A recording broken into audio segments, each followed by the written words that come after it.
Oh, are we going live? We're live. We're live. Woo! Are you doing the keeping it real thing? Because I can't do that. Oh, I can't do that. I'm like, go on, have a go. That's as much as Cheryl's getting. That's it. I refuse to do what she does. I know, because she just makes it look so cool, and we just look like planks. Does she though? Does she? Oh, careful! I've got more respect for myself to try and make myself look like I'm down with the kids. Yeah. So welcome to Donna and Cheryl TV with Yvette and Thomas. Everybody is out doing fun things today. So Donna and Cheryl have a lovely one-to-one client. I think Joe and Mr. Joe have a birthday. And happy birthday, Mr. Joe. Happy birthday, Mr. Joe. Yeah. And I don't actually know what her husband's name is. That's so rude. Maybe yeah, we need to find that out. Mr. Joe. Yeah. Right, I'm just gonna have a look at comments. Brooke's on. Yay, hi Brooke. Hi, Brooke. And yeah, so I'm not sure. Oh, Mel's at work. That's it. Mel's being a responsible adult and is at work today. So I think she's just opened the wine. Sat in a cupboard at home, just had enough for the week. That's what I think. So a couple of things covered this week, which were fab. Goals and development, and the lovely Caroline Strawson who was talking about narcissistic behavior and what have you. And that was such a light bulb moment, I think, that you posted about your friend, wasn't it? Yeah, that was cool. Yeah, I just finished my run and I timed it so I could listen to the call when I was walking home, and just in a world of my own, happily listening away. And it was literally, I know she was just talking about it in general terms, but she could literally have been talking about my ex-friend, who literally, it was just, complete light bulb moment and really resonated with me. I Googled the 9, tendencies. Tendencies, yeah. And literally, it was like a checklist. Tick, tick, tick. Wow. Had you ever heard that expression before, though? Did it make more sense than when you'd heard it kind of?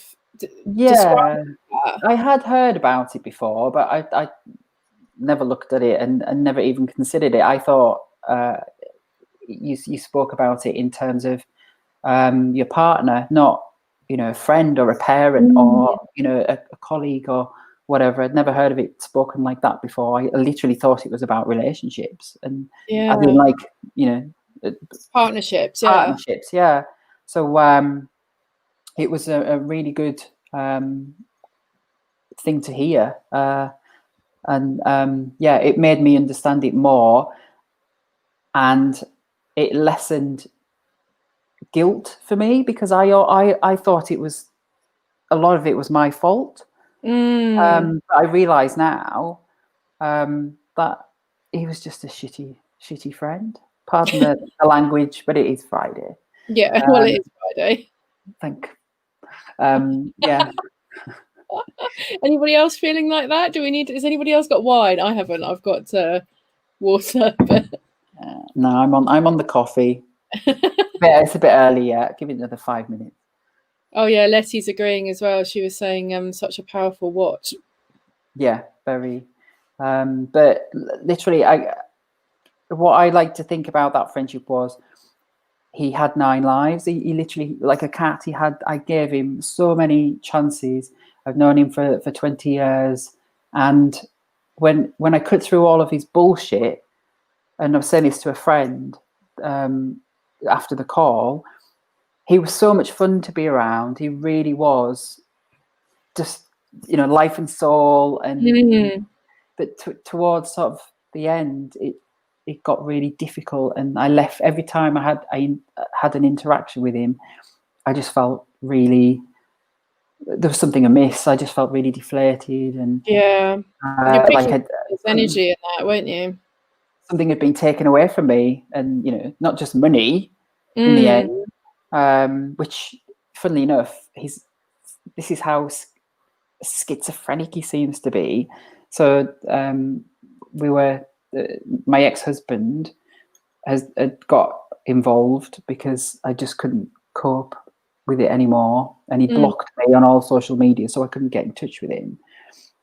So Andy, my ex, got involved and just read him the riot act about the Smalls Claims Court and everything. The friend replied and was quite, as you can imagine, confrontational, saying that we were making threats and things, and we weren't. We just laying down where you were with things. Yeah, exactly. And then in the next breath, he messaged back and said, "Yep, all fine with the last message. I'll return your possessions, gifts that I'd given him over the years that are worth quite a lot of money." And he's agreed on the payment plan. He owes me over £1,000. Bizarre, isn't it? Absolutely bizarre. So what did you? So when you were reading up about those 9 tendencies, then, other than the tick boxing sort of thing, was it quite? Had you seen it in any other areas of your life? I need to look these up actually, because I'm quite interested. Because what struck me, and the reason why, I think that was the day that I was driving while I was listening. I wasn't watching, I was just listening, and I was so intrigued that I got on the motorway going in the wrong direction. So I I had to drive up a junction and turn round. So just clarify, you didn't drive the wrong way on the motorway? No. So I got on the junction and went in the wrong direction. I went west instead of east. So yeah, it was had to turn around, but it was because I was so engrossed as well. But I think what she was saying, what she started out with, which really hit me, which really hit home, is that narcissism and narcissistic personalities and what have you has been really kind of taken up in the social media platforms at the moment, hasn't it? And it's almost like almost like an overused term without people really understanding what it actually means. Yeah, like it's an actual diagnosable condition, isn't it? Yeah. The thing that resonated with me, which was the part where I actually sort of really paid attention, was when she said people who have NPD lack empathy. And I just thought, oh, actually.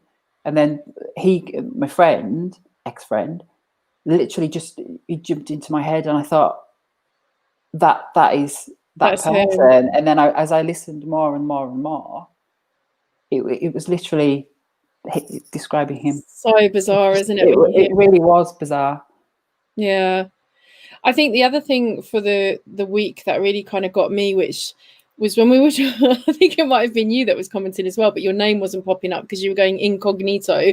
But the developments, when we were talking about personal development as well, and it was really, I found that quite interesting personally, because it makes you think back about all the years that you did that in corporate, and there were a few managers that were really kind of, or leaders rather, that were very much a case of actually helping you as a person figure that stuff out. And then there were people that, because I had that feedback on my PDP once, which was, could you control your face more, which was just, because they have this eyebrow, that kind of tends to go up a little bit when people are talking nonsense. But as Donna said, that's what Botox is for.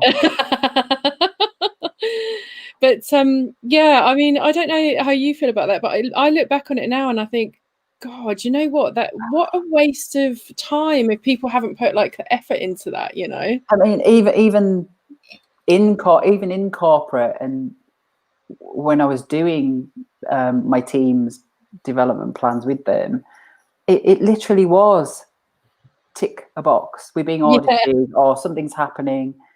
Everybody needs to have this in place by X date. And you could literally see, the faces in your teams, and they didn't even buy into it. You didn't even buy into it because no one did anything with them. There was no value in it. But if it had have been a value add exercise, people would have bought into it and had actually something tangible at the end of it, whereas it was just a piece of paper or something on an online portal. Yeah, Just I know. faff. It is a faff. You're right, especially if you've got like a team of massive people as well. I just think I feel like there's a little bit of rebellion going on out there now. I reckon there's a load of people that are in the soul system that are responsible for people that are going to be doing their own thing with development plans. But yeah, it's quite. Wendy's comment was quite interesting because although she's worked in a business, she's been quite self-employed for so long. Yeah, and I can't imagine like lovely Wendy having a PDP around her. What's Letty just said? She said, "Control your face." Not a chance. Yeah, I know, it was quite rude. Oh, and then back in the day, I mean, this is showing my age now, but back in the 90s when people just said inappropriate stuff. I wasn't born. Oh, shut up. You're older than me, you get. But I remember having, because I just immigrated back from South Africa, so I had a really strong accent as well. And with the way that you talk in South Africa is quite direct. And so when people hadn't done things, I was asking, why has this not been done? And, you know, in the last meeting, you said that such and such was going to be done. But there's a British way of doing that where you do actually ask the question, but you kind of pussyfoot around it quite a lot. I was just being too direct. And I had that feedback as well, which was, you're too direct. You need to tone it down a bit. And I was like, geez, you know. And it was early on in my career as well. So it wasn't like, you know, I was a bossy pants or anything. But you obviously turned it around and took on the feedback. And well, I actually went to a couple of elocution lessons as well because people couldn't understand me, and which funny. But yeah, so because I was they just couldn't understand me. They gave me 3 sales teams to work with when I first started working over here, and they were all the southern sales teams because they thought that I would understand the accents better. But I struggled. It was back in the day when people used to send like little. Oh God, I'm showing my age now. Little cassettes, and you had to type up letters and emails like from a cassette, like with a audio typing thing. I know, I'm so old. even I don't remember that. Oh, maybe it was just like a really old-fashioned company as well. But yeah, it took me ages to do that sort of stuff, and I was sort of younger than everybody else in the team, and I was like, can we just do this over the phone? Like, do we need these stupid tapes, you know? But anyway, gone off on a tangent again, as usual. Well, that's how these things work. I know. Did I don't know if it was this week or last week we were talking about goals as well, because we had was it this week?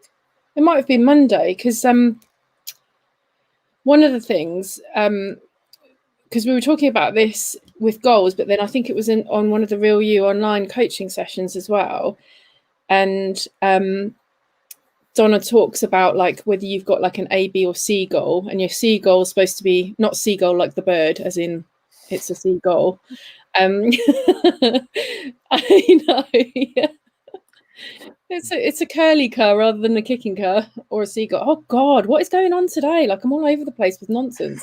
But anyway, we were talking about goals, and again, linking to that development conversation, you know, like when you're in corporate and they say to you, you've got to set these goals and everything, and then you've got to break it down, and then, you know, you've like deconstructed this goal into like a million little pieces, so it's supposed to be smart and all the rest of it. And so I hadn't realized how indoctrinated that was in like my head, because when we were talking about my C goal, which is like happens to be like a fairly chunky sort of money goal, because it's something that I feel like once I'm there's a whole bunch of other things that I'm going to introduce and change, blah, blah. Anyway, and so I then deconstructed it, and I worked out, and I was like, if I have so many clients that do this and so many that do this and so many that do that, and Donna, bless her, she said, and where's the room for the universe to co-create with you on this? She said, you've strangled the life out of this. And I was like, oh, yeah, okay. And we were just having a chat about it, because can you imagine going into your corporate environment setting. And I think we should start this as a movement, people, anybody who's listening, and start talking about how the universe is going to help co-create our goals with us. It should be that, that you always used to have the standard business goal that everybody had to have, about all the cultural sort of objectives and things. There should be a universe goal as well to go alongside that. That would be fantastic. Why not? Yeah, and do you know what? I think that universe goal should have, like, I don't know, 25% of your bonus attached to it, because I reckon that's the one that's going to manifest, because it's all about magic and manifestation. and to be honest, that universe goal probably has more merit and weight to it than all of the others put together. Yeah, considering the amount of effort that people used to put into development plans and goals anyway. Oh, I know. I think for me, it was always just the paperwork. I was like, is anybody going to look at this? Like, can I not just tick a box and be done with it and actually have a real conversation? Yeah, so I used to have a conversation over and over again with my team. They used to just deal with them as and when they had to, as in the 6-month point and then the 12-month point when it was the end of year review.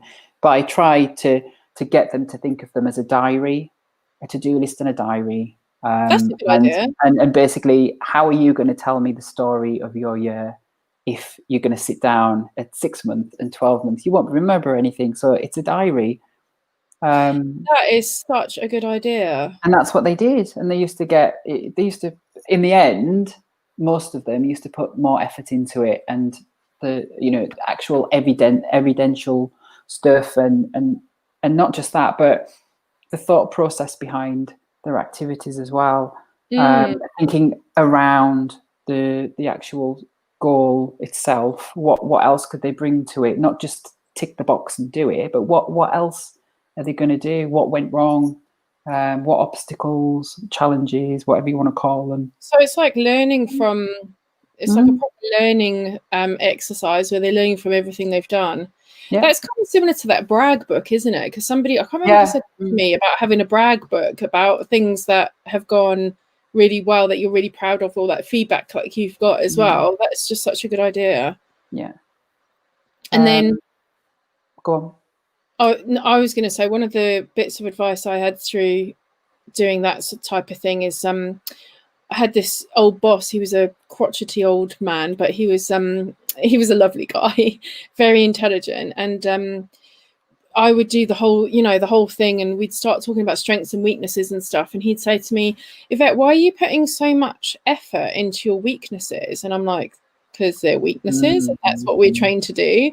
And he said, no, he said, the thing is he said, if you focus on your strengths, he said, you'll be exceptional at your strengths. He said, you can always hire people around you, he said, to be better at your weaknesses. Yeah. And he said, you're only ever going to be mediocre at your weaknesses. And I hate that word mediocre. And I was like, oh, okay, yeah, that's hit home, but that's true. Yeah, but isn't it like that's slowly, I think we're starting to hear that more. But I think back in the day, it was very much a case of, right, you got to throw everything, and any investment that you've got in learning and development and stuff would have to be focused on your weaknesses. And if, like me, stupidly, you were really honest about your weaknesses, you'd end up spending a load of time doing stuff you didn't enjoy. Yeah, exactly. Absolutely spot on. And it's just frustrating looking back, and in the hindsight, shoulda, woulda, coulda. Just I remember having conversations with my various managers and mentors and so on at work, and literally I just remember talking about what you're not good at, what are your weaknesses, and that shouldn't have been the case. It should have been, as you said, the strengths, and what is it you're good at? How can we really take hold of that and enhance it, make you an expert, more of an expert, and really take advantage of it and utilize it more? But no, unfortunately not. I think it'd be interesting as well, who we got Brooke and Letty on and stuff like that, what their opinions are, if they've had any like random feedback like that as well. Because from my tree hugging hippie side, I think because people are more kind of in touch with compassion and heart-led leadership and things like that. I think people are more now moving towards okay, let's focus on their strength, because, you know, that's helping someone to operate from their zone of genius, you know, if you're talking about that book, The Big Leap, you know. And by doing that, you're kind of then up-leveling the whole productivity of the whole company then, aren't you, really?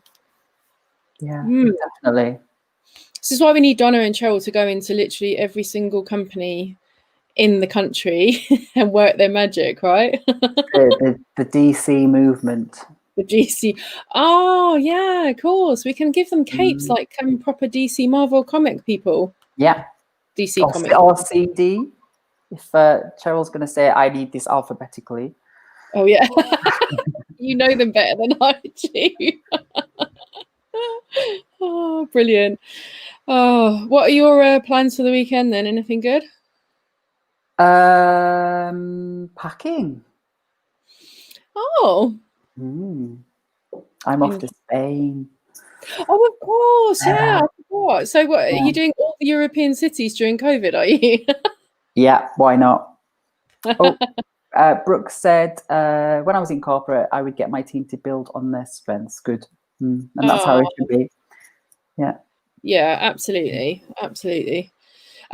Yeah, I had I remember the first team I ever managed. Was it the first team? I think it was. It was a real small team, but it was such a cool bunch of people. We had an intern who was still doing her degree. We had some people that were old school marketing, not so much on the digital side. Then we had some of the digital guys. And then we had this guy that came in that was, it was his second job, I think, maybe. Very kind of tech savvy, all the rest of it, you know, came into a financial services organization, God love him.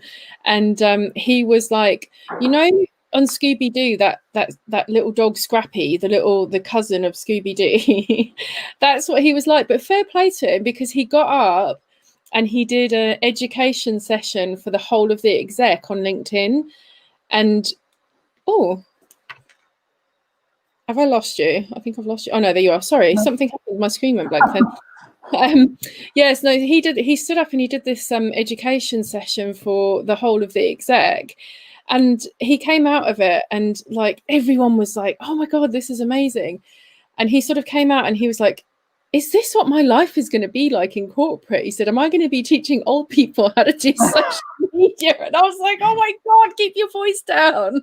That's how I felt when Donna was my manager. She just couldn't do the technology. She's just like, what is this? What is this? She's going to watch this back and never I know. She will. She'll send me more abusive messages. Oh, I can't believe we're almost out of time as well. We're almost there.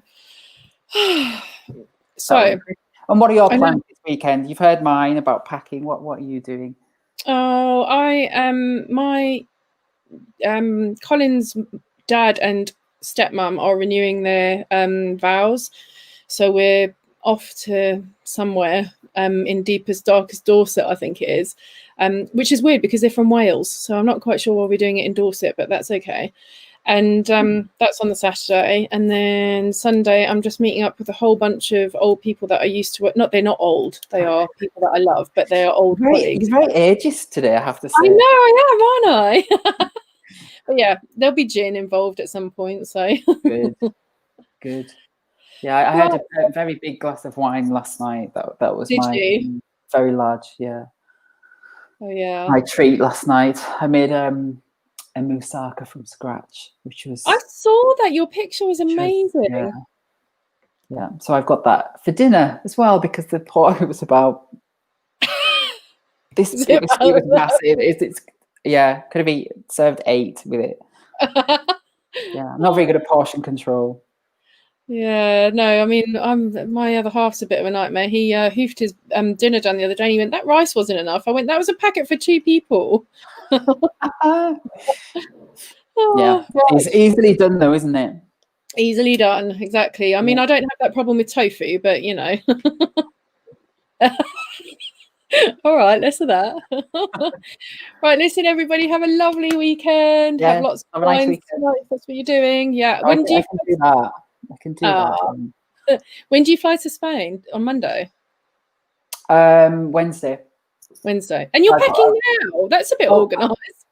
Yeah, but I'm traveling down south. I'm flying from Luton, I think it is. Oh, So I'm staying over somewhere. it's not really south, but okay. Luton's further south than Leeds. Than you, yeah. Yeah, it's like 2 hours or something from here. Yeah. Well, listen, have a lovely weekend. Have a lovely weekend, guys. Bye, Brooke. Bye, Letty, if you're Bye, still everyone. on. Bye. Bye.